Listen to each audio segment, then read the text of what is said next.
नमस्कार, मी धीरांश गादेवारची आई. 2 वर्षाचं माझं मूल 2023 रोजी Imperial multi speciality hospital Chikhli येथे दगावलं.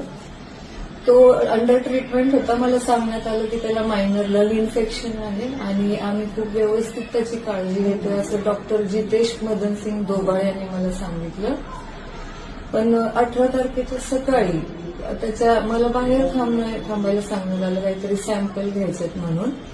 आणि मी आतमध्ये येते तर मला वास येतोय जळण्याचा काहीतरी. त्याच्या अंगावर बघितलं मी तर त्याचा पाय पूर्ण भाजून दिला होता. त्याचे रिपोर्ट आले. 18 सेंटीमीटरचा बर्न एका 2 वर्षाच्या पायाचा पाय इतक्या वाईट रीतीने जाळण्यात आला आणि त्याचा पाय जळाला की त्याचा जागीच मृत्यू झाला. त्याची आई जवळ नव्हती. त्याचा श्वास कोंडला आणि माझं मूल जागीच गेलंय.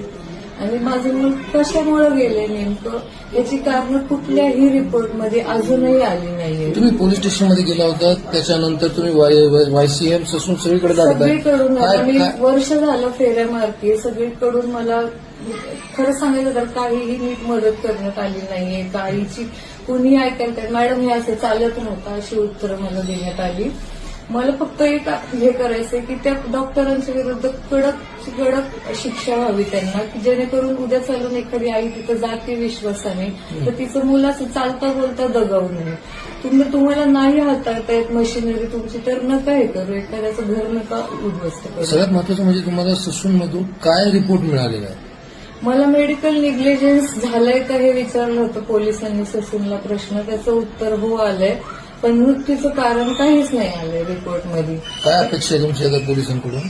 पोलिसांनी योग्य ते प्रश्न ससून कमिटीला विचारावेत आणि मला ससूननी किंवा कुठल्याही जी काही कमिटी असेल माझं मूल कशामुळे पाय जळायला कशामुळे दगावलं, पुढच्या मिनिटाला त्याचा मृत्यू कसा झाला हे मला जाणून घ्यायचं. आणि ज्यांच्यामुळे घडलंय असं समजा निग्लिजन्स असेल असं अहवालात आला असेल तर तुमची आता अपेक्षा काय? त्यांच्या विरोधात काय कारवाई होणं गरजेचं आहे? Medical negligence causing death of my child.